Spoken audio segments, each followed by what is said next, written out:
Welcome, everyone. I think we might just go ahead and get going. Looks like folks are here. It's 3 a.m. Where is that, Amy? You're somewhere.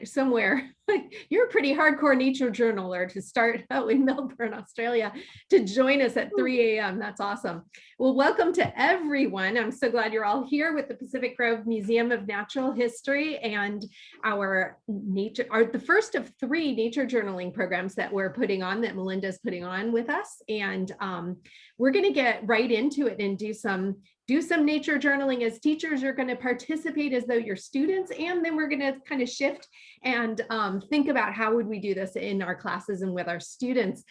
So I invite you to, if you haven't already, grab something that you can draw with, because we're going to be doing some drawing, and nothing fancy required. A piece of paper and a pencil will do.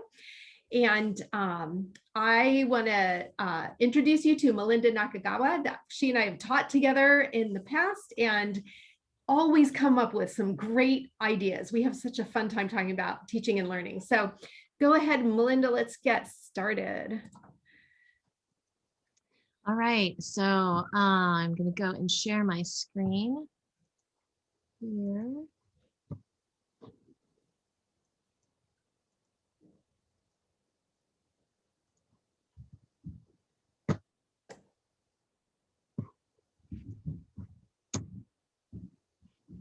Okay, so I'm going to start with how I describe nature journaling. So I think of nature journaling as an activity where we're observing nature, whether it's a piece of nature that's inside or whether we're outside immersed in it, and we're recording our experience.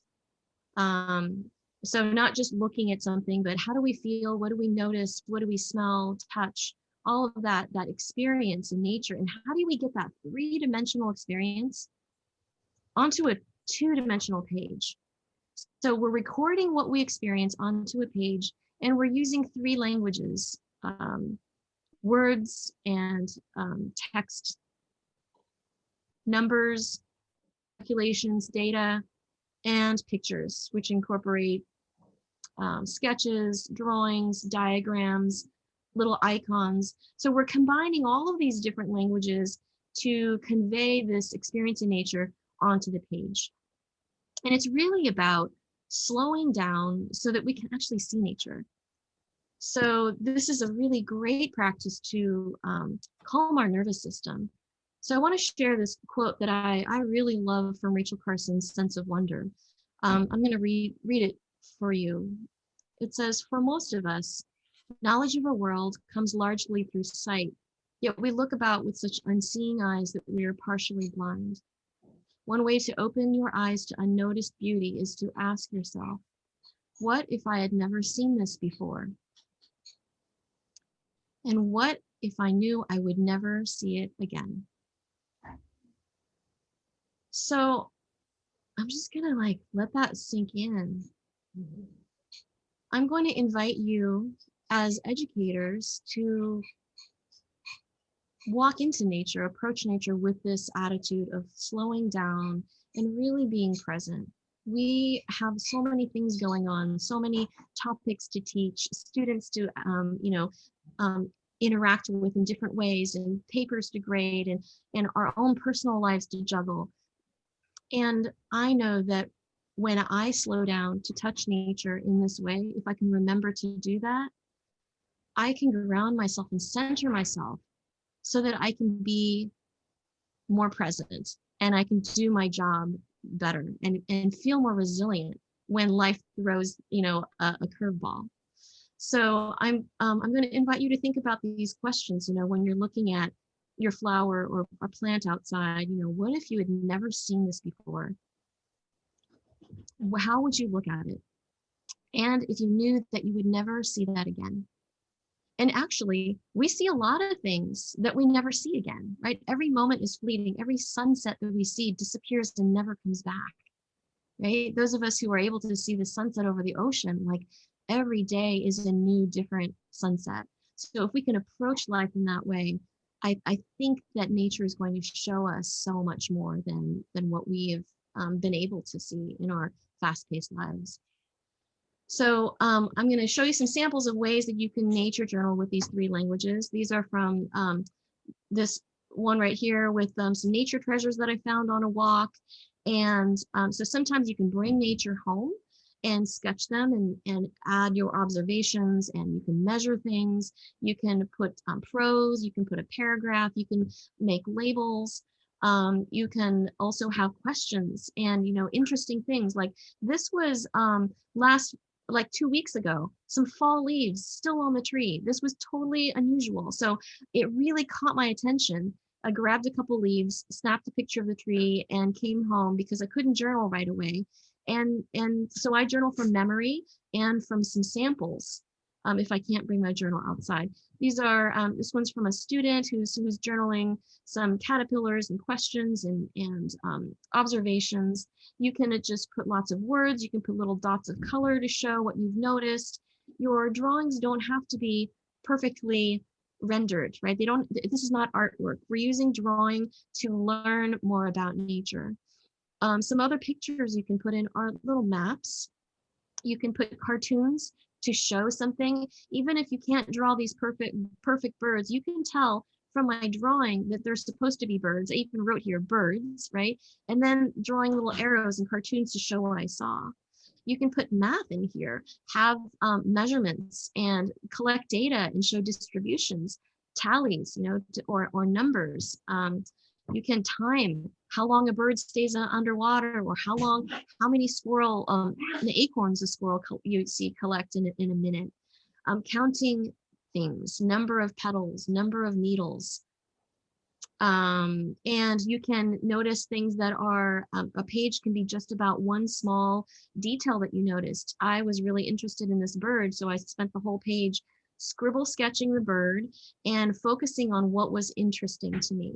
So you can tell this doesn't look exactly like I think this was a hawk, and it doesn't look exactly like a hawk because the purpose of my journal was not to make a perfectly drawn hawk. It was to talk about what I noticed in this experience and putting down the characteristics that I noticed. So your journal pages can be a combination of different things. You can use it to practice. So we talk about drawing is a skill. So it's not a talent. That means that people were not born with certain amounts of ability to draw, right? Everyone can pick up a pencil. If you can pick up a pencil and write your name, you can learn to draw.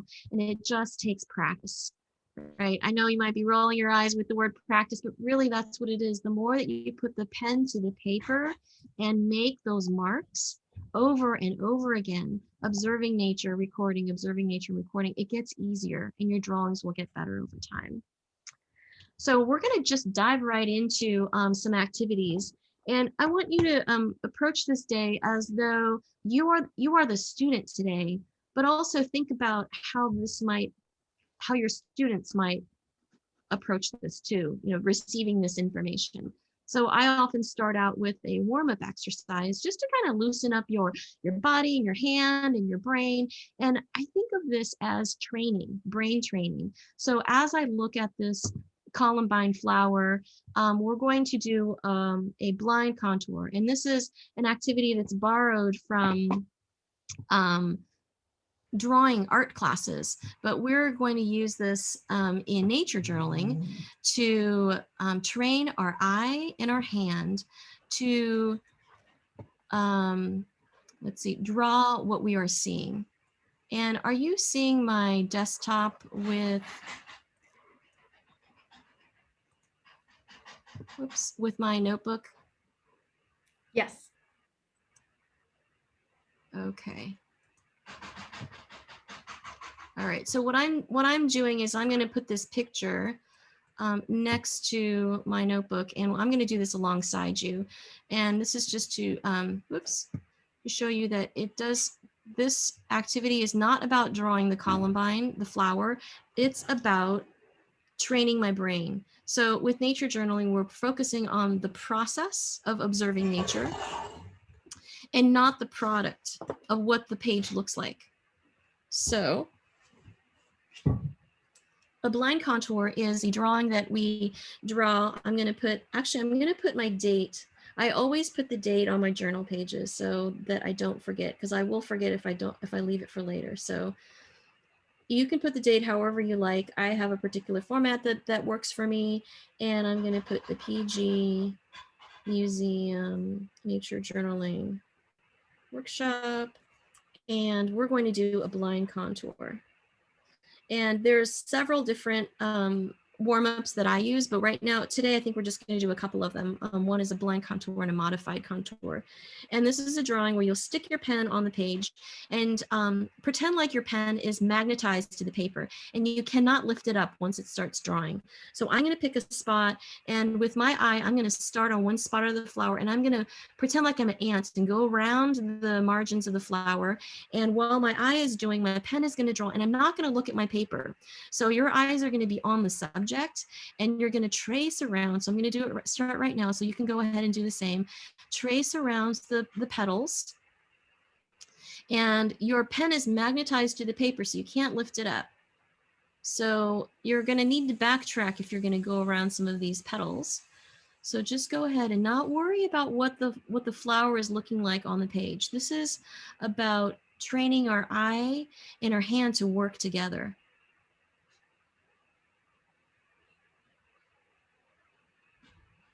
And sometimes I forget what I've already drawn, so that's okay. You can just backtrack and add what you're looking at.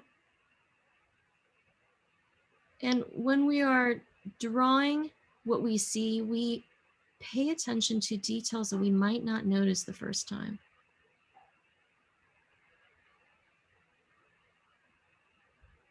Like textures and colors and the shapes, the differences in the petals. Okay, so I've gone all the way around, and you can look down at your paper and you can laugh because it should not look like the flower, right? So again, I'm just bringing this home. This is not about art. This is about a process of observation. And this warm-up is helping us train our brain and our hand to work together. So if you've never drawn this flower before, it's totally okay. And this is what we want to have you understand, so that when you feel more comfortable about drawing, you can convey that in a natural way to your students, because you will have students that are a little nervous about drawing. Some of us as teachers might be too. So these exercises are great. You can do this with your hand. Maybe place your hand, not on your paper, but like off to the side, and look at your hand and do a blind contour of your hand. Do a blind contour of your cat or a coffee mug. So blind contours can be done anytime. And this is brain training. Anytime. And I'm going to call this brain training that you can do. Okay, the next warm-up that I want to share with you is called the modified contour. Again, if you've taken an art class, you've probably done this before. It's similar to what we just did, except instead of, I'm going to be able to look at the page. So I'm going to start right here, and I'm going to start drawing the flower. And as I draw the flower, I can look back at the page once in a while, so I can kind of get my bearings, so I can put more details in there. And we're going to do the same thing, but this time we can look at where we're going. And I like to do this as a continuous line. So I'm going to keep my pen on the paper, keeping it attached to the page. I think this just makes for kind of fun, whimsical drawings. So again, I'm looking at the flower and noticing what's going on. And my eye is just following orders. So my brain doesn't have to make anything up. I'm just looking and drawing exactly what I see.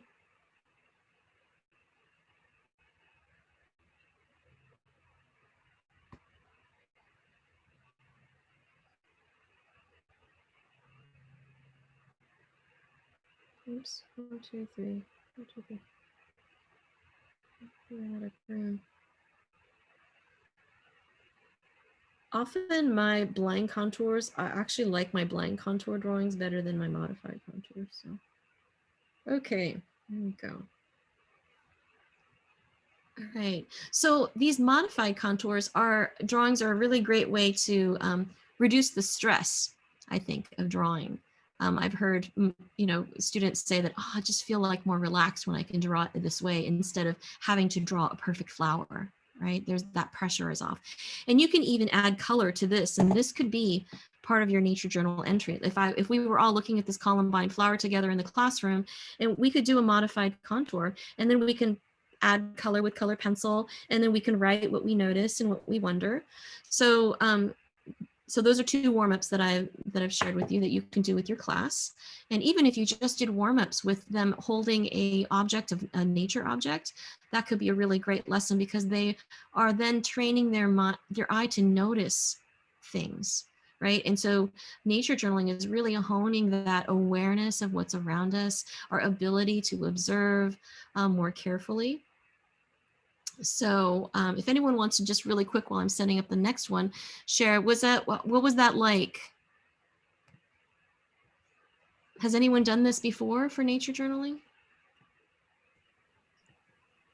Feel free to type thoughts into the chat. Okay, yeah, feel free to type, and Lisa is going to be monitoring that for me. Or yeah, so if you're doing this, oh, go ahead. I said, or raise a hand. There's the little reaction. So if you're doing this with your students, you can put up a picture, or maybe it's a picture that you send out ahead of time and they can print it and they have it in front of them and they're doing it, together with you.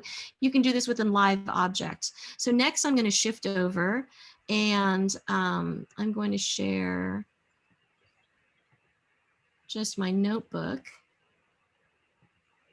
And I know we didn't tell you to bring a nature object ahead of time, but I've got one here. I'm going to actually suggest that you turn the page and start on a new page, because we are going to do a sample nature journal page. And let's see, I'm just going to look at the time. Okay. All right. Because what we're going to do is I'm going to walk you through some basic foundations of nature journaling. And again, at the end, we're going to give you lots of resources. So if you didn't catch all of this, we've got some really great books and resources. I do some free nature journaling workshops and classes, so you're going to have more support. But just for today, we're going to walk through this pretty quick.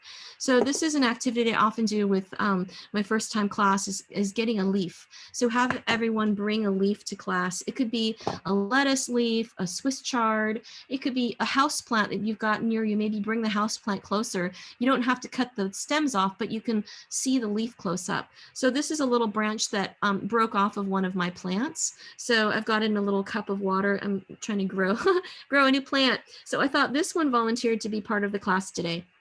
So we're going to talk about using words, pictures, and numbers. The other thing is there are 3 prompts that John Muir Laws has made very popular, which I really like, because it kind of distills some of the ways that we want to observe nature.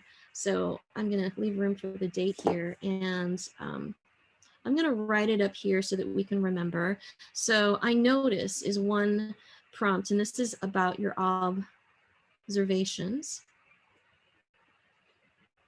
And then we're going to tap into our curiosity about your subject with I wonder.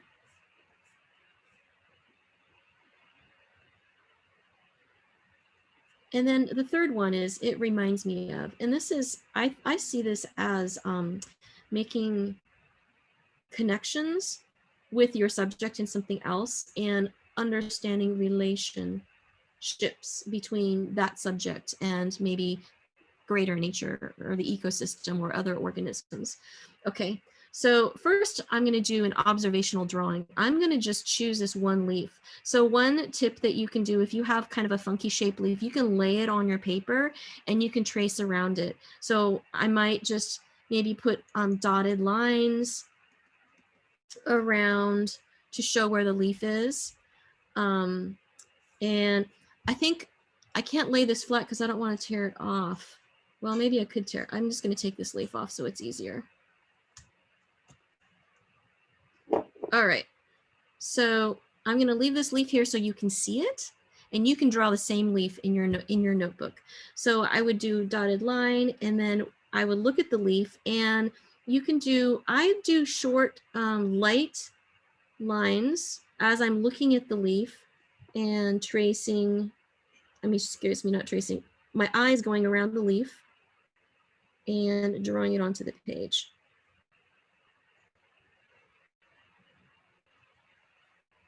All right. And I see a little bug-eaten edge there. So put those things in there too, because that's part of your leaf. We're getting to know this leaf. And so you can trace your leaf.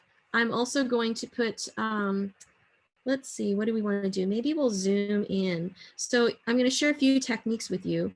One is zooming in, and it's kind of like, you can think of this as a magnifying glass. So whatever I put a circle around, I'm going to show a bigger circle.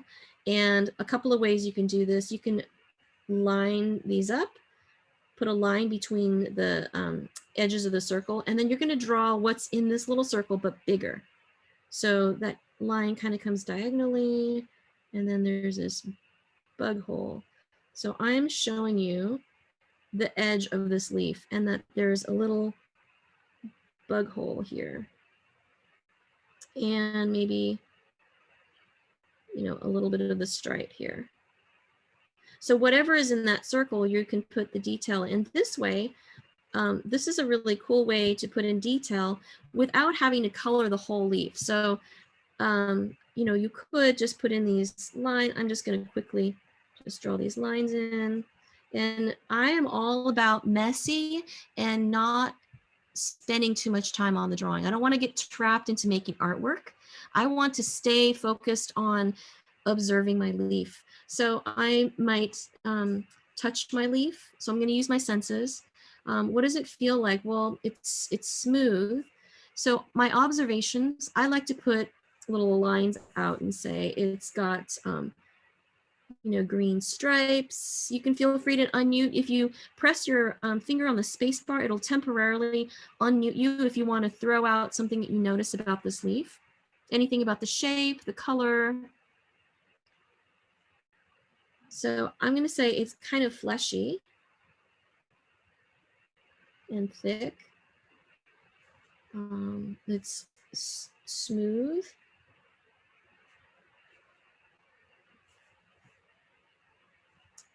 This is a bug hole. So what I'm doing is I'm annotating this. So whatever I see on my leaf, I say out loud and then I write it down. So you can think of this as if you were on the telephone with somebody. I don't know if your students actually talk on the telephone, but imagine you're talking on the telephone and the person on the other line can't see what you have. How would you describe this? Maybe you can say to your students, how would you describe this to someone who's wearing a blindfold? Right? Your friend is, we put a blindfold on your friend. Now you're going to describe to your friend what you've got in your hand, and they're going to, so that they can kind of picture it in their mind's eye. So I'm going to tell you what I might write on here. I might say, okay, this leaf is lavender.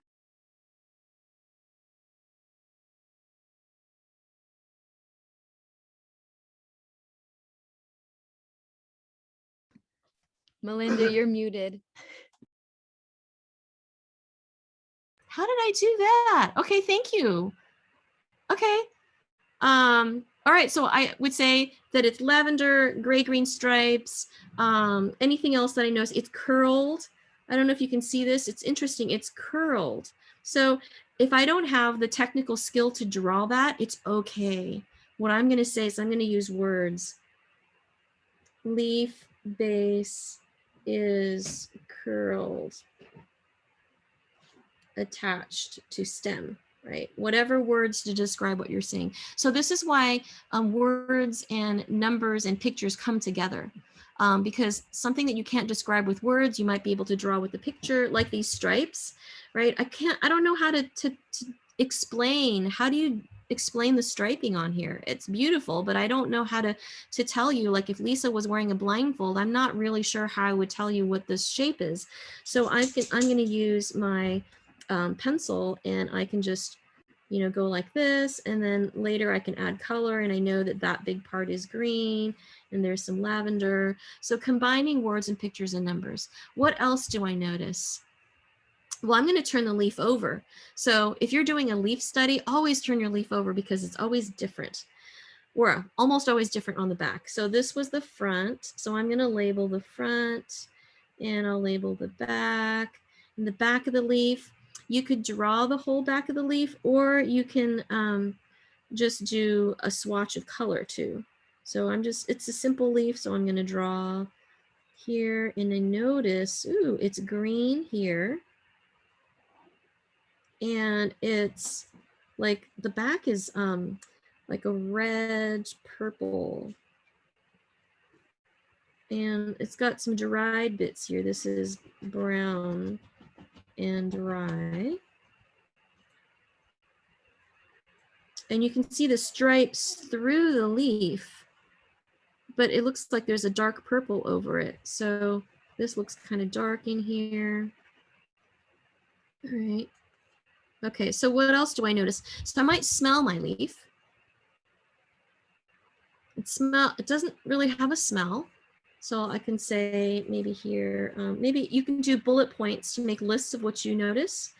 No smell. Sometimes if you scratch the leaf and smell, that'll open up some aromatic compounds. No, it doesn't smell. It actually smells green. I'm gonna write that down. Smells green. So you can make up words to describe what you're seeing. So we did a zoom in. You can also do a detail block, like, let's say, like this. So let's pretend that our leaf has a whole bunch of little polka dots on it. I don't have to put polka dots all over the leaf. I can just use a little block and then add my color there. So I'll just really quickly do like this. There's my leaf. And so I don't have to add color to the whole thing. I'm just going to do a little bit of what I see. Here's a little pink, and that way I know that the whole leaf is going to be green and pink, and I don't need to spend my whole time painting the whole thing. You can, but I want to balance my observations with what I'm drawing. So I notice, what else do I notice? I notice on this plant, I'm going to do a zoom out. So we did a zoom in. I'm going to do a zoom out, and that's going to be, I'm going to draw the whole plant down here. So I'm just going to draw a smaller version of it. And you can do this like a diagram, so it doesn't have to be perfect, right? You can see I'm just really quickly drawing in the branches to show that, oh, I noticed that they're alternate, right? They're alternating. And there's like little buds coming out of here. Buds coming out here, right? And there's a flower forming. So you can draw this small little picture that shows what's going on with how this leaf was attached. Another thing to add numbers, you can count how many leaves. Maybe every branch on this plant had 1, 2, 3, 4, 5, 6 leaves. So I might put there are 6 leaves here. And then you could, collect data. Did all 10 branches on your plant have the same number of leaves? Measurements, taking a measurement from the tip of the leaf to the base where it curls is 65 millimeters. So I'll show you how I put that in. I draw a line from where I measured to where I measured here. And I'm going to put, what did I say? 65 millimeters long. So this way I know that I measured from here to here and not from here to here. You can do it sideways as well. You can measure, measure the side. It is 39 millimeters. So I can do the same thing. There's different ways to do this, but I like to put a dotted line and then a solid line to show what I measured. And I said 39 millimeters. So we're putting numbers, words, drawings, sketches, and you can add color later. What does it remind me of? Does this remind you of anything, anybody? Like the structure or the color?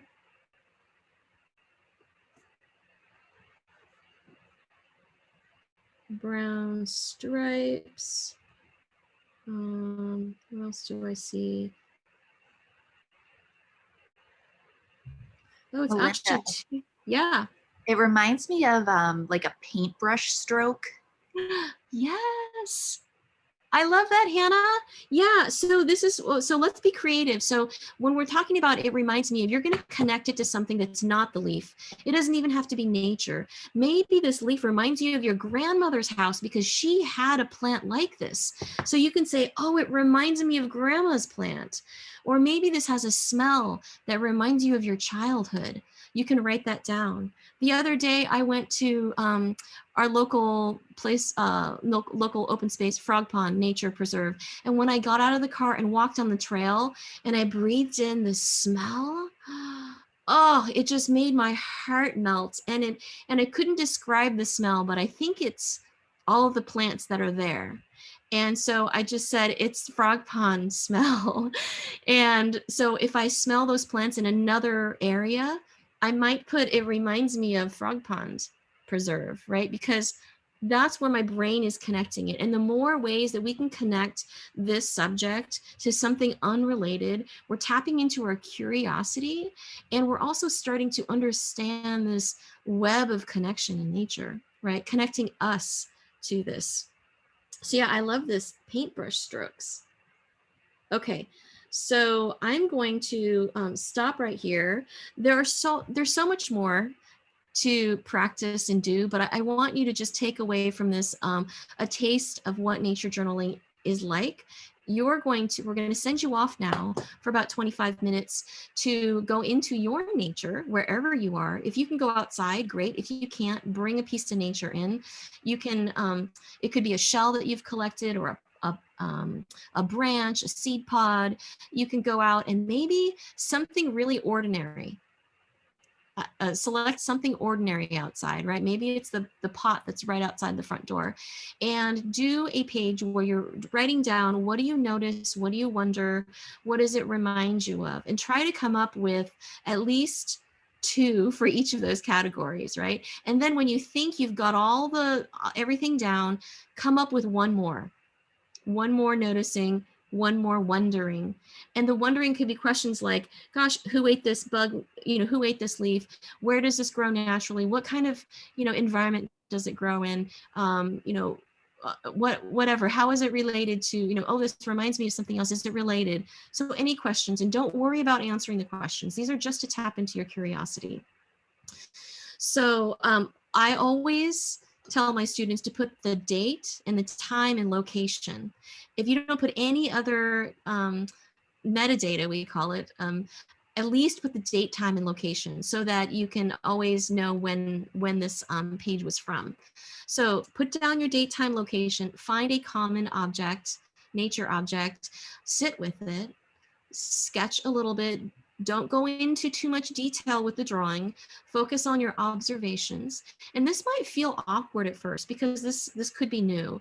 And as you start to do this practice more and it becomes natural, then it doesn't need to be, I have to come up with all these notices. I have to come up with, I wonder, and it reminds me of.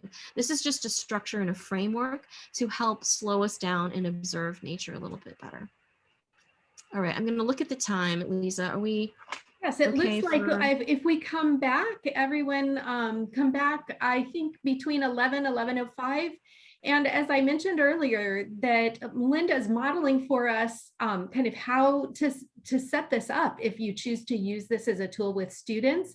And so we're going to spend some time being students and going and doing nature journaling and just really immersing ourselves in that. But we will come back to being teachers and thinking about how we'll use this. And so come back between 11:05, and we'll do some of that debriefing and thinking about how this relates to the teaching that we do in the classroom. And I wanted to add, while you are nature journaling, think about how you can use your senses when you're experiencing this, and how we talked about getting that 3-dimensional experience onto a page. Come up with some creative ways that come to you naturally. What's a creative way that we can get this 3-dimensional nature experience onto this page to show what's going on in our minds, right? And in our hearts with what we're doing with nature. So when we come back, we'll go into little breakout rooms. We'll have smaller discussions, and you can stay on the call here. I'll just be here for a couple of minutes if you have any questions. But I think I will also be doing a little nature journaling as well. Just do your best. There is no test. There is, no perfect, right? Perfection is something that we've made up. So any progress you make, anything you put on the page is progress. All right. So we will see you back between 11 and 11:05. So don't worry about what your page looks like. And if a page ends up looking pretty, that's great, but that's not the goal of nature journaling. So I'll just really quickly with my page, I have a ceanothus bush outside and it's been full of bumblebees and they're really hard to draw. So I managed to take a couple photographs and so I can see them up close when they're not moving. And I decided to do just a few different views. And then from there, I started to ask questions. What did I notice? A big pollen ball. It's fuzzy. It's lemon yellow with black legs. It's got these wings, and just like describing what I'm observing. I didn't measure it. I could probably put an estimate on there. And then all these questions came out. And so what we encourage you and your students to do is just don't filter the questions, put them down, even if you think they might be dumb questions, right? So this is why we want to, as teachers, encourage you to give positive feedback, right? We're not here to grade their artwork because it's not art. We're not here to grade how good they observed or how good their questions are, but that we are encouraging them to see more of nature. So anything they put on the page is progress and it's okay. And the other thing I wanted to throw in there, there's so much that's like really rich about nature journaling that I think you can go into depth. And today we've got just a really quick lesson, but there's ways that we can give positive feedback. And I do it in all of my free classes, and we can talk more if you're interested in how to share that with your students, asking questions. Don't worry about answering. So this is what happens oftentimes in a class is someone will say, gosh, are bumblebees, are they in a colony like honeybees? There's always going to be someone who's really smart in that class that's going to answer the question right away in the chat. But what I'm going to encourage everyone is allow that student, that person to explore that subject and have the answer come out organically. And then they can own that discovery. So it might be, gosh, how do they make these pollen balls? Or what is this golden ball, right? Maybe that could be a question. What's that yellow thing? Well, we might know it's a ball of pollen. And if we just say it's a ball of pollen, then that stops the inquiry. So we don't want to snuff out any inquiry. We want to kind of keep it going. So we want to fuel that curiosity. So we're going to encourage them to keep asking questions and don't give them answers, right? Allow them to just keep diving into that curiosity. Some of these questions can be answered through more observation, right? And later we can encourage them on how to look things up, get more information, but really we want to protect the space of connecting to nature. Melinda, before we break out, Yes. there's just a few questions that are popping up, and I just wanted to hit a few of those before we all here. And one of them is the process of questioning. How do you motivate kids to like really dig in and ask some good questions? Yeah, that's actually a really great question. And what comes to my mind first is start with the easy questions. So if they have not had practice being curious and asking questions, it's going to be hard. So you model that in your classroom. Perhaps you're modeling the questioning not only at nature journal time, but throughout your class. You can work that into different subjects. One thing that I would do is start with simple questions like I did with the leaf. The color, like, okay, what kind of plant is this? Does it produce any fruit? Can I eat it? They could be really simple questions. Start there.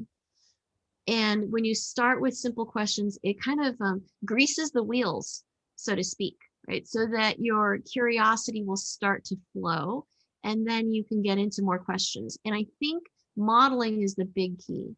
So if you are able to do a quick demonstration where you are actually modeling, how do I ask questions like I did with you?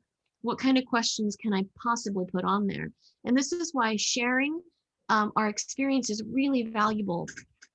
In my sessions, I always have time for students to share with each other, because when we see other people's pages and thinking process, it helps us to get it. I don't know about what kind of learner you are, but the way that I learn is if I see examples, then it's like, I get it. I get where I'm supposed to go. Not that I need to copy that, but something happens in my brain and it's like, yes, now I know what direction to move. So I think that modeling it is a really great way. And so in order to model it, I think adopting this as a practice for you, a genuine practice where you are deeply in nature and curious, I think that is going to make teaching nature journaling much easier.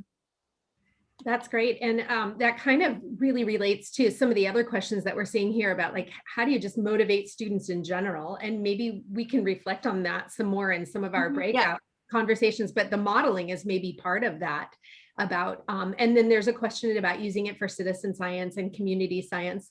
Yep. Perhaps we can explore these a little more in our breakout. Absolutely. Okay, are we ready to do that? You want to set people up for what we're going to get into some small groups and talk about? Okay, I can start setting that up. So we'll go into small groups, and let's see. Oh wait, I need to recreate. All right, so we're going to have 3 or 4 people in each group, just so there's plenty of time for everyone to exchange ideas. You'll have a couple of minutes each to share what you're experiencing. Our first question that we wanted you to reflect on was, how did you represent the experience of nature on your page? And if you had trouble, share that, where you got stuck. And if something came easy, share that. So, kind of distill that into like little nuggets that you can help each other as educators to kind of wrap your mind around how to do this nature journaling. So I'm going to set this up. We're going to go for 8 minutes, and there should be a countdown timer when we go into the breakout rooms that lets you know how many minutes you have. So just be mindful of how much time and allow everyone to share if they want to. And if you are in a group and you're not interested in or not able to share, you can type in the chat and let your folks know, or unmute and let them know. But if you turn on your video, it's always nice to see another friendly face. So I'm going to open the breakout rooms. And Lisa, do you have anything else before I start that? Nope, sounds good. Okay, great. And we'll see you after the breakouts. About 8 minutes.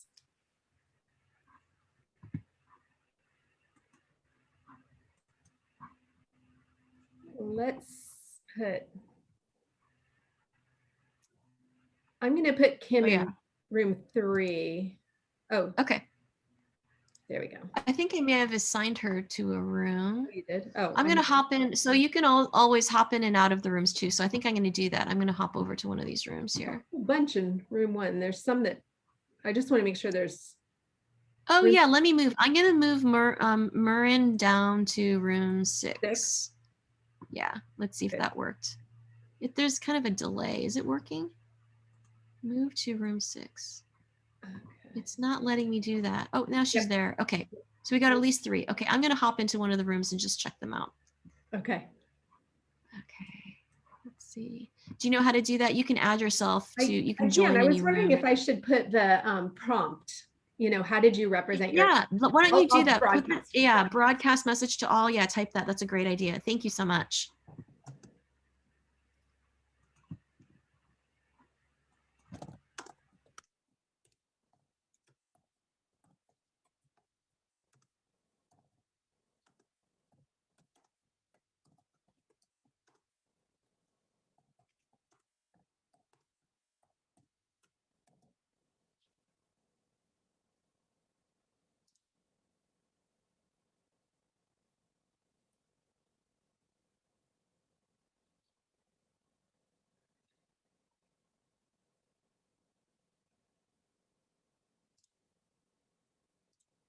Once a week we have, hi. Surprise.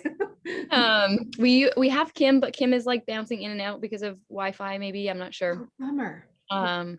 So, but yeah, my basic background is I'm new at this. It wasn't because of COVID. It was, I'm teaching this new wildlife course and it's asking students to go out once a week. And I'm with Josh in the big meeting. He's struggling to have students. I have maybe 5 or so students that do it every single time. One is very much so like, in the 10 minutes that I went outside, that's always how he starts it. In the 10 minutes that I went outside, nothing really happened. I saw a leaf move. And I'm like, yeah, he did it. And then I have other students that are hardcore into it, drawing everything in between. So yeah, encouraging more and more. It's hard. But I always, I send them out a prompt and, hey, try this. Yesterday or this past week was categories. So like, mine were like living, non-living, colors like green and brown and that kind of thing, just to get their ideas rolling. So some of them like to journal just words, and some of them are more artsy and want to draw. So I always give kind of words, drawings. John Muir Law's huge fan. I wonder, it reminds me of, that was a good hit with some of my students. But today, so I don't know if so you said you weren't here. How do you say your name? Oh, just call Bron? me Bron. B-R-O-N. You can just call me Bron. Bron? So you missed the first little bit, but were you able to go out and nature journal about something or? Well, I did for sketch for a little bit. I just sketched a couple of, because I've just got this thing. Oh, lovely. Easter, we're on shutdown now. So today, yesterday we could have people over. So I had my daughter and her 2 boys over because her husband was working, and I picked my daffodils, and a couple of them have opened up the buds. So it's just a dogwood and I think it's a birch, a branch I picked up on a walk. So I thought, oh, I'll quickly draw those. I was just doing it for 5 minutes, and That's awesome. yeah. So yeah, when I just started this, I just don't know when. So you send you're in classroom, so you can actually send them out. Yeah, but I've got students that are at home that I'll never see, and they'll never turn their camera on either. So it's a hit and miss, but I am in the building for 4 days of the week, and I assign it on Wednesday when we're not. And I hope that it's not a rainy, dreary day like last Wednesday, but go out on Wednesday, go out in nature journal, just go find a sit spot, sit in nature for 5 minutes, journal about it. What you hear, what you see, what you smell, just very bare bones basic with them. But I am a fan of showing them, because I am also like, if I see, like Melinda had her artwork, I call it artwork because it's just beautiful. And if I see it, I'm more apt to be like, oh, I can do this. So I always give my students that example. So with the group that you're starting, always show your stuff, like just be vulnerable and, hey, like here's my mess up. Here's what I look like. Here's my drawing. Here's my journal from the 5 minutes.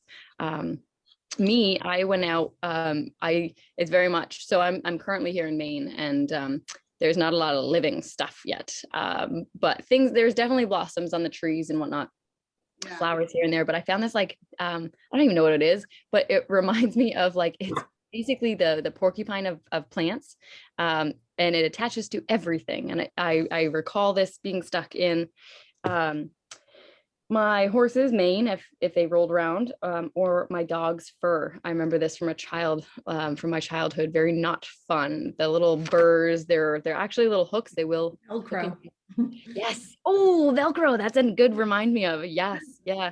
So this is just my drawing from today, in the last few minutes. So I did open one up. I always don't like destroying things to get open to it, but I was like, you know what, this is okay. There's tons of them out there in my backyard. So I opened it up and there's 4 seed pods in there, and they remind me of little like tiger eye stones. They're beautiful. But I just, they kind of took off in the wind. I'm like, that's gonna bite me in the butt next year when they start growing everywhere. So, but yeah, that's what I journaled about when we were outside.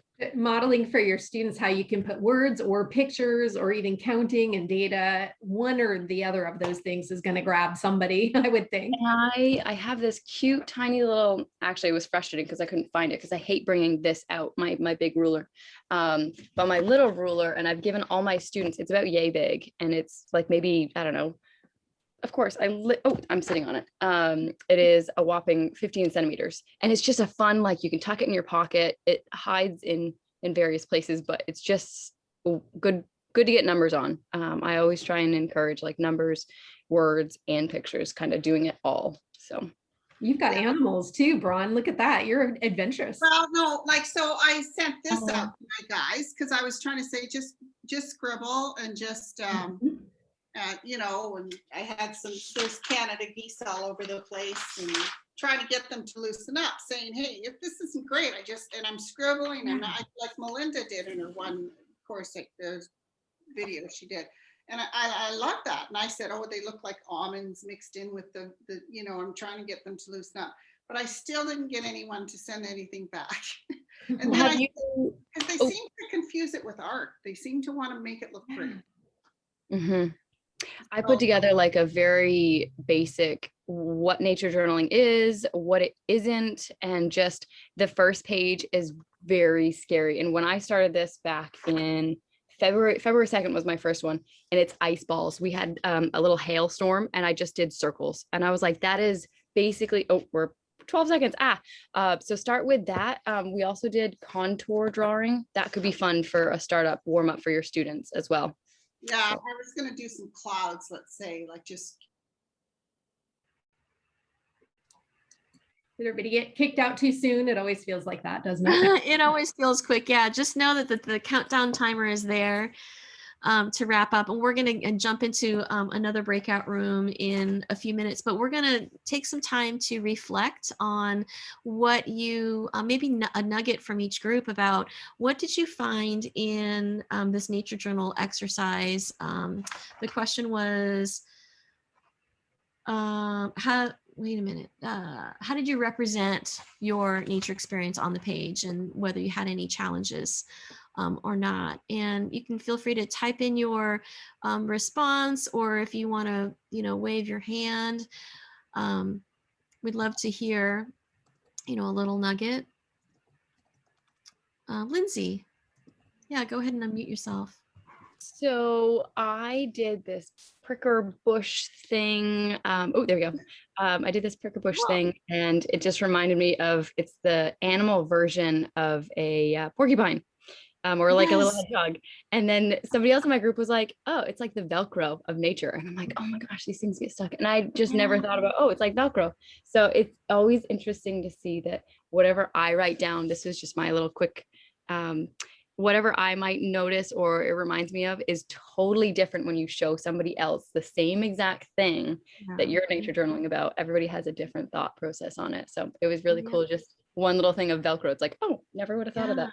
So could you hold up your page one more time? Yeah, absolutely.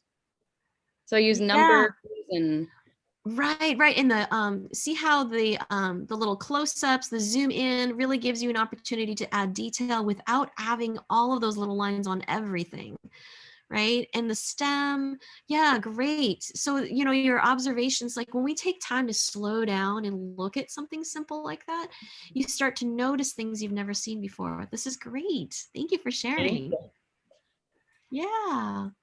All right. Anyone else want to share a highlight or a challenge or something you've noticed in journaling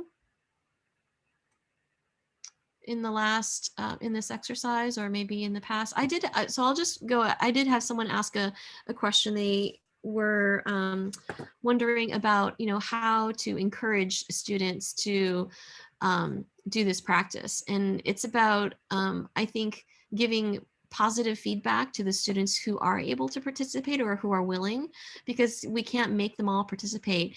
And we may not have time to really cover that in depth, but if we'll have some resources at the end. John Muir Laws has written a book, and there's a nice little section in his book that talks about how to give positive feedback, or he calls feed forward. So we want to, you know, keep reiterating that this is not about art, and we're going to make observations. So we're going to use I notice, I wonder on our students' pages. What do you notice? And what do you wonder about what they noticed and wondered, right? So focus on that instead of how good did they shade the bumblebee? you know, and was that a realistic pricker bush? You know, we want to just really get away from that, because drawing is so tricky. It's so tied to art, and I met so many people who have a hard time with drawing because they've had this hurt around art in their past. And so we want to, like, you know, not, you know, enlarge that, but really focus on the observation part of it. Thanks for modeling the responses, Melinda. Josh has a question. Yeah. Josh. Oh, there we go. No, I wanted to thank you very much, first of all, and thank you for this forum. This has actually been very, very useful. One of the things that we talked about in my group is some of the challenges that we have with our questions and our wonders, because, you know, some of us, there were two people in my group, myself and another person, that are both science, like, teachers, right? Biologists. And so some of the questions, like the I wonders that we come up with, I already know the answer to. Yeah. Right. Like I did mine on a little desert wildflower here, and the stems of this wildflower are hairy. Okay. And so I wrote that down. And I said, I wonder why they're hairy. Well, as a scientist, I know the answer to that question. Right. But if I don't, but we talked about, if you don't write them down, then you don't get to the questions that you have that you don't know the answer to. Exactly. Right? And the other thing that we talked about was, in my case, I have a really, really hard time motivating my students to do this type of work, so that I ended up having to build a rubric that said, okay, you have to have numbers, a picture, and words. And I really don't care how your picture looks. I don't care what your wonders are. I don't care what you notice. But now you got to write down 5 things that you notice. Because if I don't tell them that, I'm going to get like one little thing, right? And you got to write down 3 things that you wonder about. And because if I don't tell them that, I'll get one lame I wonder that sometimes doesn't even have anything to do with what they're they're nature journaling about.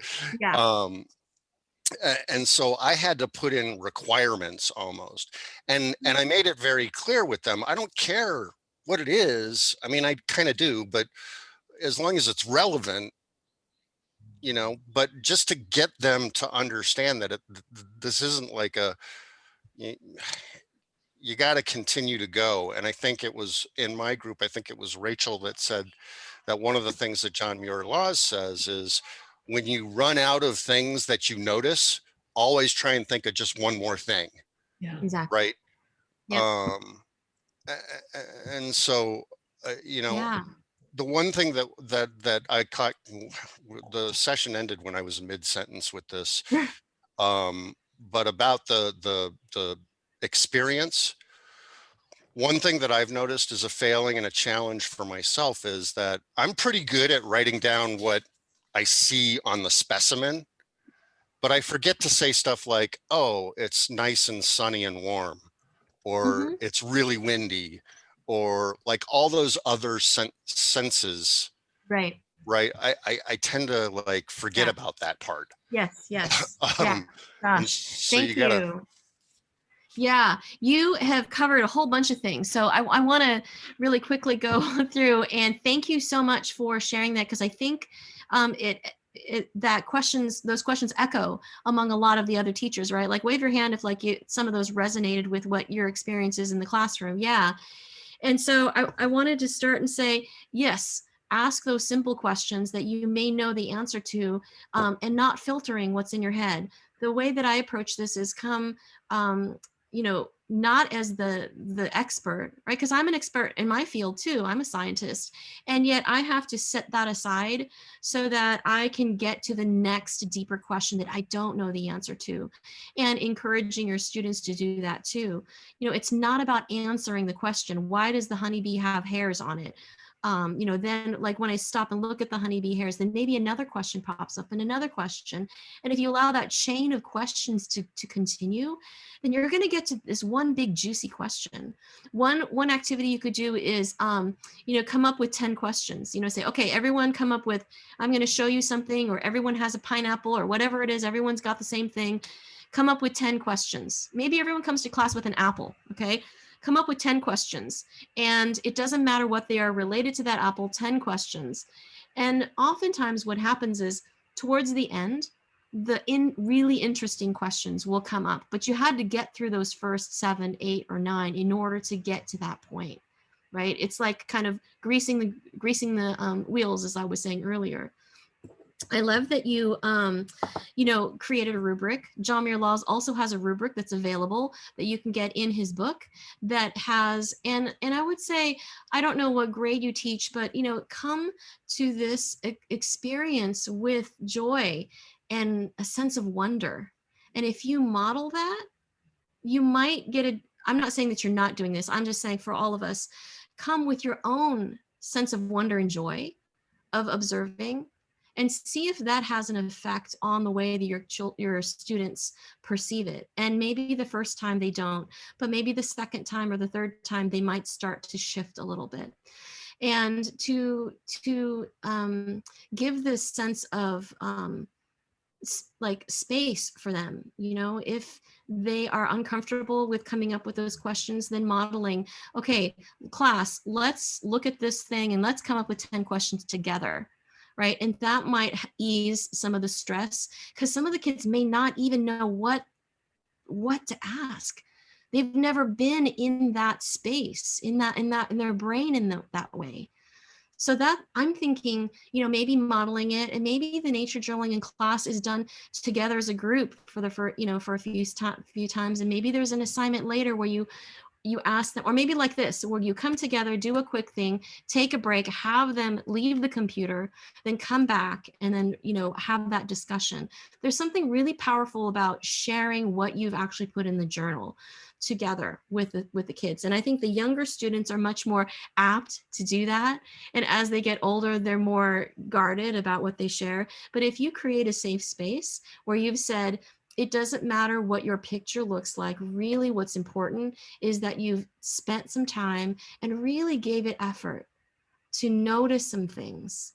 And yeah, I would say, like, after, maybe you just do it simply and say, put down 3 things that you noticed, and 3 things that you wonder, and, 1 thing that it reminds you of. Keep it kind of smaller goals at first, right? Doable, and then build up and have them do more and challenge them.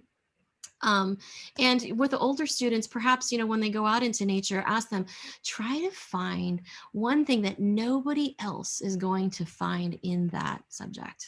Like, let's all go out and find a leaf and try to pick out something that nobody else, if they looked at that leaf, that nobody else is going to see. And that might pique their curiosity to look even more carefully.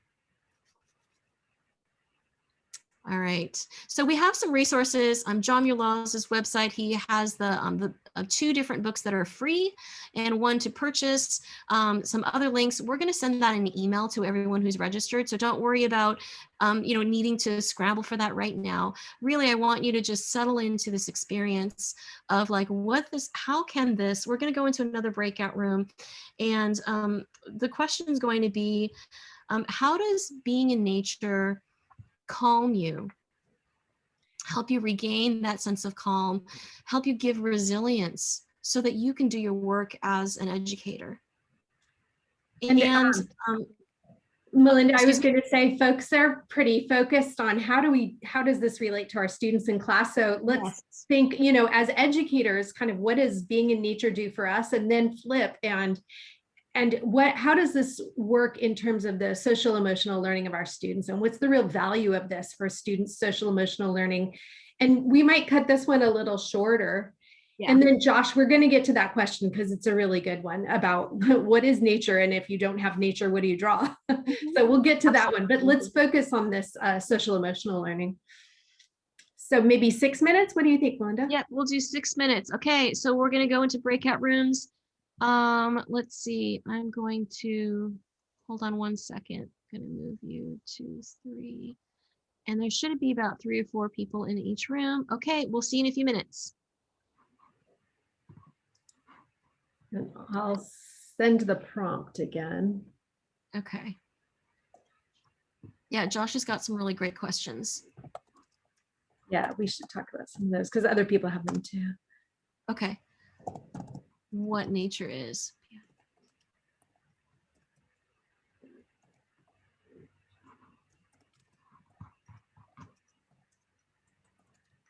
I'm going to assign Catherine to 1. Good. What is BIPOC?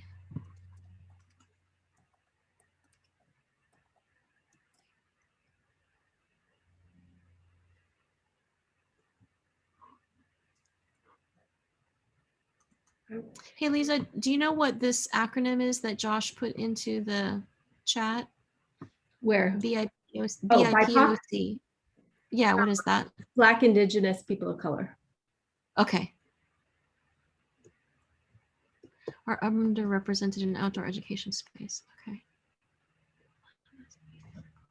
Yeah, so we can talk Yeah. about, you know, other Yeah. ways of doing nature and Right, other ways right. of thinking what is nature. And you have Yeah, great ones. exactly. Pull something It out of the doesn't have fridge, you know? Yeah, exactly. I'll say that because it can be your, and you know, if you have pets, it could be your fridge, it could be something, you know, weeds and cracks in the sidewalk. They can start there. They can look at the sky. Yeah. Most of us have the opportunity to look at the sky, some Yeah. trees in the distance. So yeah, okay. All right, we'll do that. And yeah, there's some really great discussion going on. I wish we had more time. And as often as always, teachers are super focused on how do I do this with my students? So I think that we need to kind of like meet that need, you know, so that they do that. And so I would like to hit kind of the stuff I prepped because I think it gets to that a little bit. So let's be sure. So do you want to, so when they come back, we'll give, so should we just do like one share about what they found and then move into your, and maybe just see where it goes in terms of social emotional learning, like what do they pull out, you know, what kind of great ideas came up and see where it goes. And then definitely talk about this, like our concept of what is nature and, you know, what can we use for this? And then we'll jump into my stuff. Did you already broadcast the message of social emotional learning for your students? Yeah, I Okay, put the questions out to them. Thank you for doing that. That's awesome. Yeah. I'm sorry that I jumped in to guide you, but I just wanted to. No, that's totally, I was just about to ask that question. So I'm glad that they'll be focusing on those two. Uh-huh. And then let's see. Okay. All right. So when they come back, we'll see how they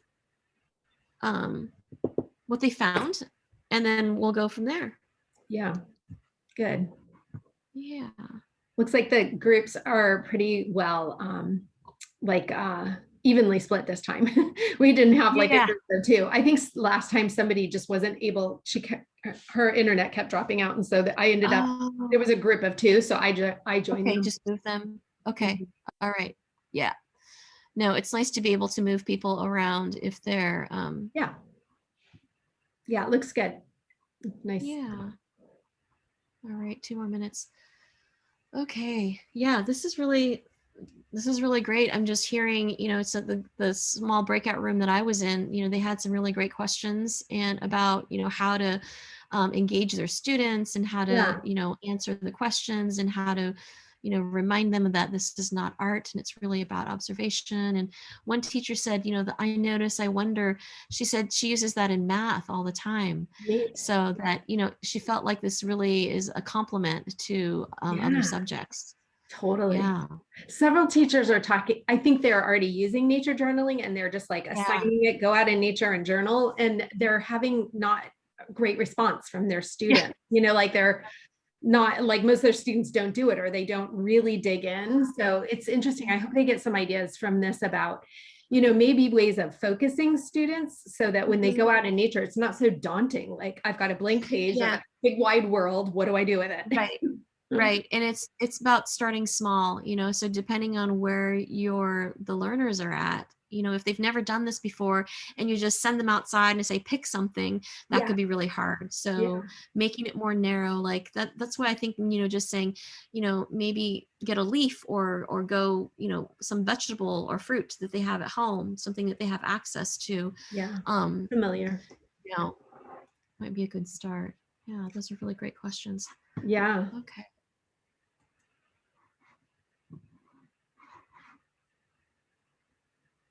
I think it's also fun to share other journals, of like other scientists and nature people.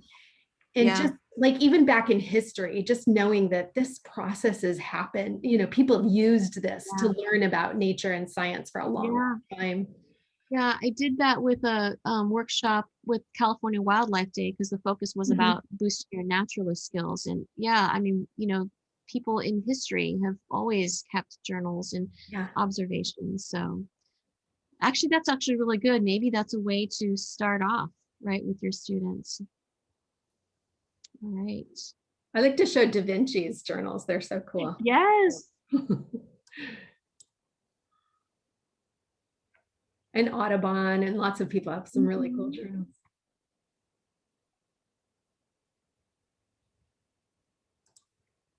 All right, everybody's coming back.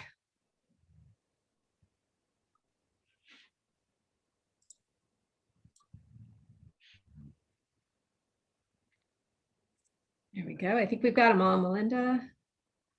All right, welcome back.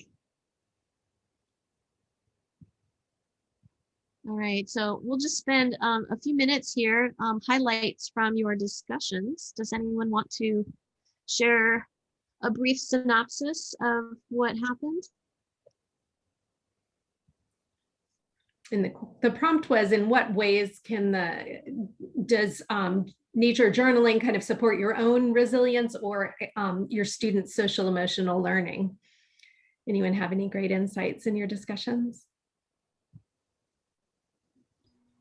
Yeah, any sides? A couple of things that we talked about was, sometimes it's hard to carve out that time for ourselves, but it's like putting the oxygen mask on us before we put it on our traveling companions. And also how time in nature, there have been studies about how it like lowers blood pressure, and with students that have ADHD, it really helps them to be able to focus, and just kids in general, people in general, time spent outdoors really, some of it calms down, some of us, it's very exciting to look at all the different things that are out there, but afterwards, when we come back to, everyday life, we're a lot calmer and have less anxiety than we had before we went out.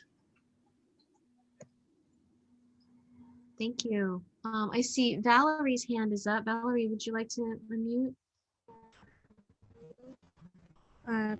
Just thinking when I go out with my kids, I tell them, okay, we're gonna take time, just like a solo, like we're all gonna go to our little separate ways for a few minutes.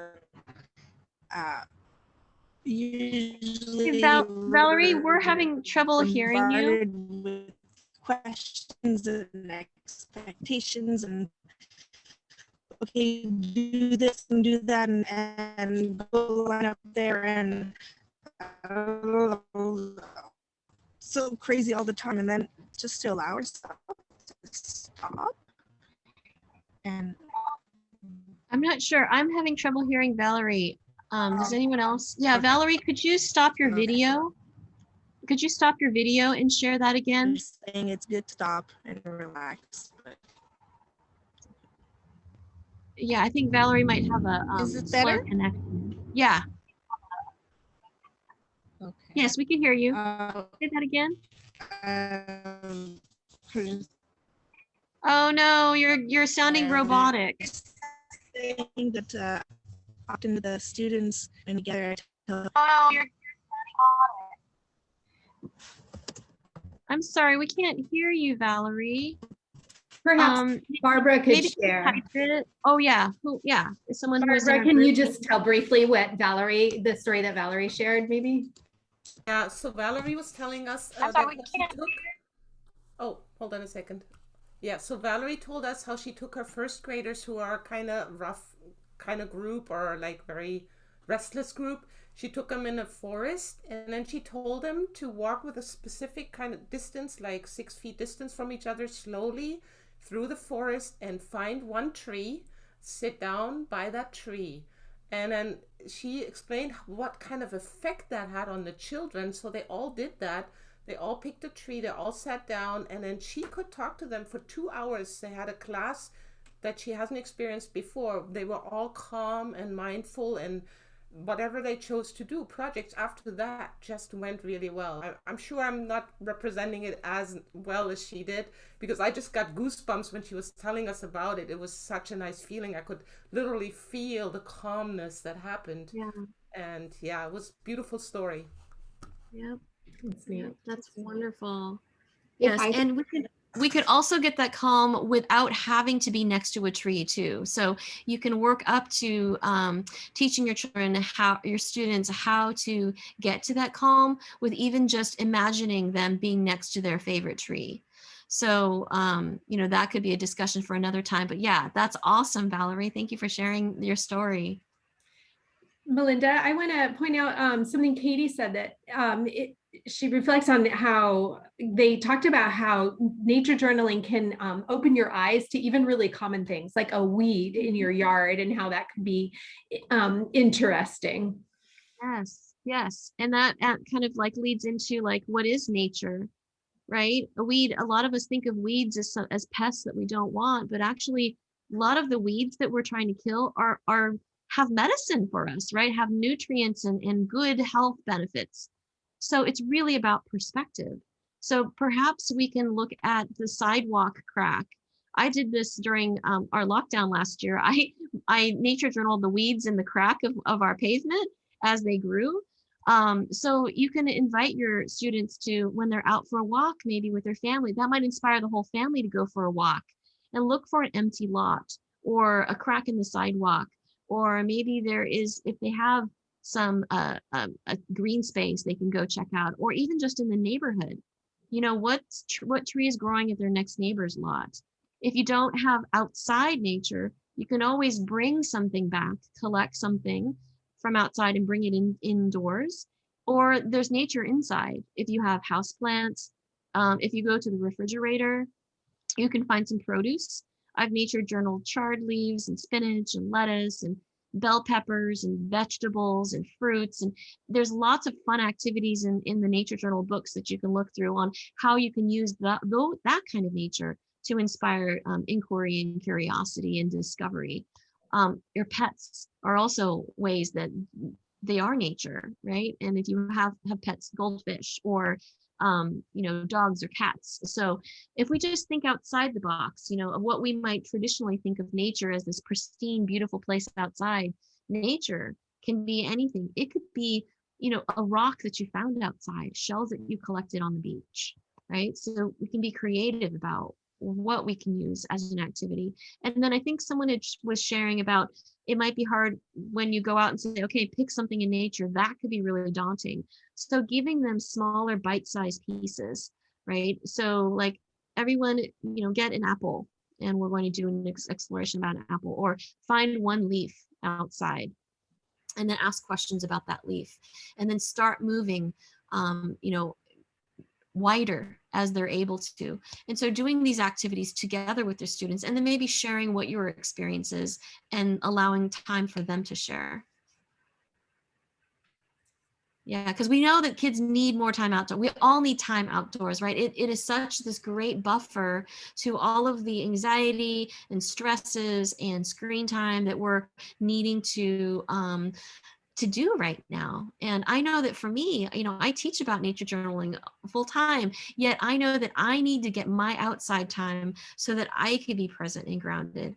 And this is just a really great invitation for all of us to spend a little bit more time outside. Melinda, Amy points out that sometimes when you just say, go out and journal, it's kind of daunting because it's a big wide world out there, and there's maybe too much to choose from. So sometimes structuring the journaling can be helpful. Is this a good segue into my piece, maybe? Yeah, I think so. So I was in the classroom for 18 years, so I have a little understanding of where some of you all are coming from in terms of how do we just get them to do this? We know it's good for them. And then how do I make the time? I've got all these things I have to teach, and how do we make sure we make the time? So I want to help you kind of reframe the thinking that nature journaling can be, it's not an art project that you do Friday afternoon. It can be a tool in your toolbox for all of the teaching that you do. And I think I'm preaching to the choir here. I gather all of you are probably in that mindset, but let me share my screen and some thoughts with you, and then maybe we can share some ideas together. There we go.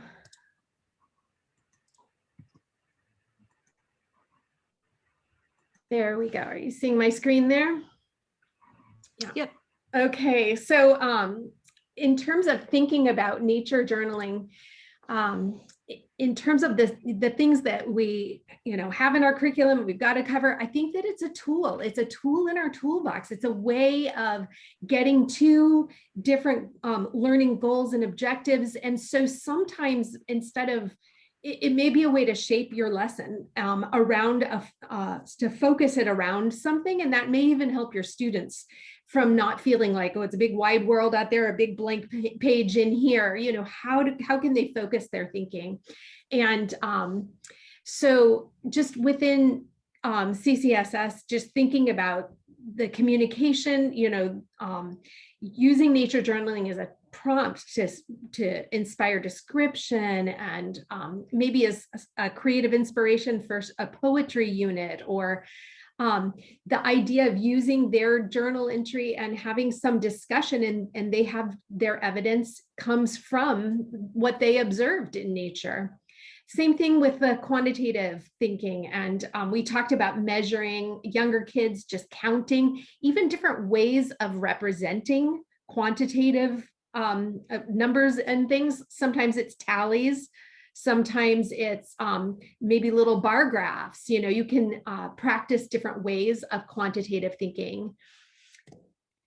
And then certainly for the science outcomes that we're working towards, sometimes even focusing what you're doing in your nature journaling around a cross-cutting concept. Like we're looking at cause and effect today. As you sit in your sit spot, think about something that you're observing, and think about what caused that, the cause and the effect, or structure and function. Look at something in nature and think about how does the way it's built affect the way it functions. So these are just thoughts of different ways of focusing. And so a way to think about how do you put this into practice, like how do you structure a lesson around nature journaling, is you might just go take a step back and think through, what's the goal? What's the learning goal that I'm wanting my students to get to? And that could be just something broad, like I just really want them to look closely and notice things. It could be, I just want them outdoors and taking a deep breath. I want to inspire them to be creative in their writing, or I want them to think about something scientific like cause and effect. And then think through what phenomena will you have them observe? So when you go out in nature, or if you bring something into the classroom, is it a rock? Are you going to be looking at birds that are on the edge of the schoolyard? That's a place where a lot of birds might hang out.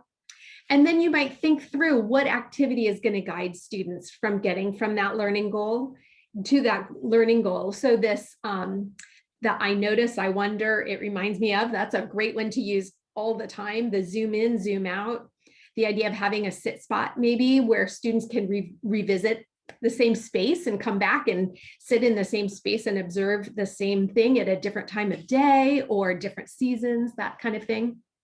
So I want to stop sharing and just think through, have folks just think about what kinds of learning goals might you tackle using this nature journaling as a tool? Anyone want to raise a hand or just type some ideas in the chat? What other kinds of learning goals? Yeah, feel free to just unmute it and call it out. How might you use this tool in your classroom? Yeah, Erica Headland has her hand up. Go ahead, Erica. This is Galen. Hi. Hi. I think going off of the story that was told from my group, using it as a tool to self-soothe would be a really great goal. Yeah. And more than ever, we are needing that, you know, and I think that we can't underestimate the value of the social emotional learning and using this as a tool in that toolbox for sure. Mm-hmm. Josh writes, skills of descriptive writing for sure. Mm-hmm. Other thoughts? Can I say something? Sure, yeah. Yeah, Barbara, go ahead. I'm not sure if I understood the question correct, but my major goal is to change the mindset. Then all of our students in the United States and especially in Germany grow up in school and they are given all the solutions. So they learn about a new topic and the solutions is given to them. They are not exploring them themselves and not finding answers themselves. And that is basically written on us. That's how I grew up. And when I went on my first nature journaling workshop, I never forget that when our workshop leader asked, well, what do you wonder, what do you notice? I would want to instinctively give the answers instead of asking questions. So I noticed I had to change my own mindset as a teacher completely, and I'm still in that process. And so my goal really is using this tool to change the mindset of my students. So I'm already starting. In Germany, I'm teaching a class about marine biology and marine life. And instead of giving them all the answers, we're looking at a lot of pictures and little video clips. And I ask them to find the answers or ask questions first and find the answers themselves. And it's really hard. The older the students are, the harder it is to change that mindset. Does that make sense? So for me, that's my main goal. Yes, that's awesome. Mm-hmm. It is. And I see Michelle says critical thinking. Mm-hmm. And math. Oh, that's neat. Using it as a kind of a springboard for students to come up with all kinds of I wonders or questions, and then giving them an opportunity to follow that up and answer one of their own questions. Great. Yeah, you can encourage them to come up with their own, after the I wonders, you know, come up with could it be or perhaps, right? Have them think through to the next step and say, what could possibly be the outcome? What's a possible answer? And it doesn't have to be right or wrong. It's about just really thinking beyond what's in front of you. It's really critical thinking skills that you're expanding. Yeah.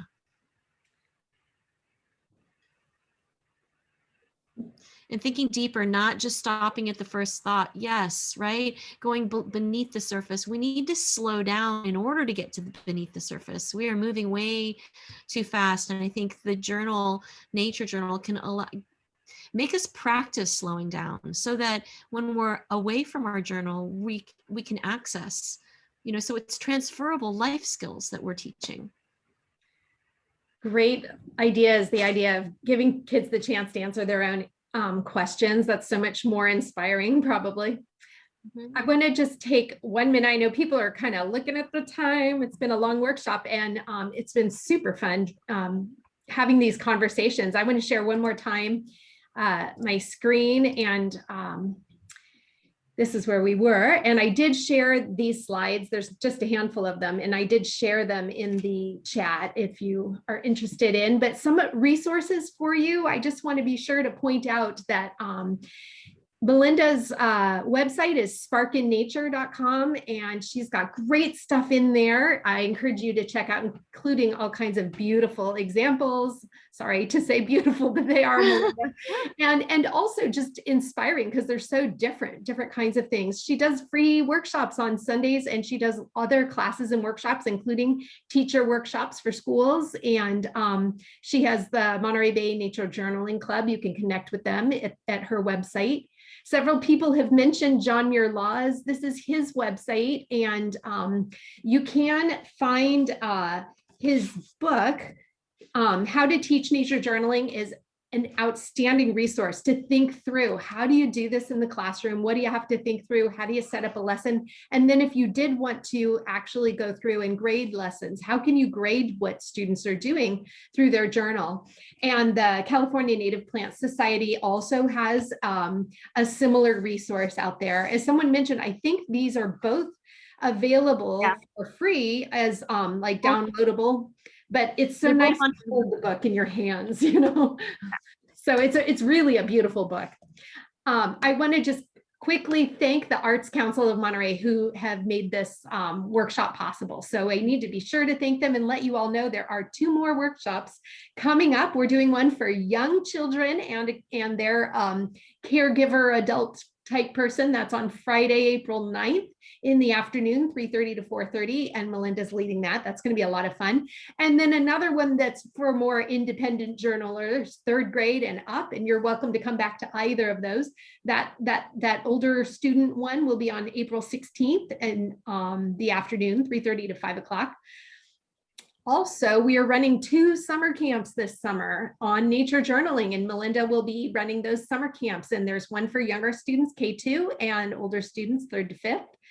And the really exciting news is the museum is going to open. I know a lot of you are all over the world, but if you do happen to be local, the museum is opening on Friday, and we'll be open Fridays through Mondays from 10 to 4. But if you are at some other part of the world, check out our website. We have all kinds of resources on the website and lots of virtual programming that you might find interesting. And as always, I need to say, we love to be able to put together free programs like this. And it always helps us if you're able to make a donation at the website, because then we can continue to make free programs for all kinds of people. So thank you so much for coming to the workshop, and we'll stick around if there's any last minute questions, but really enjoyed working with you all today. Yeah, thank you everyone for being here. We'll send out those links in an email. Also, real quick, Nature Journaling Conference. There's a Nature Journaling Conference coming up in June. You could go to johnmuirlaws.com, and it's on, I think it's under events. You can get to the, I don't have the link handy right now. We'll put it in the email, but that's late June. And that is a really great resource. He's going to have 2 days. The first 2 days are going to be teacher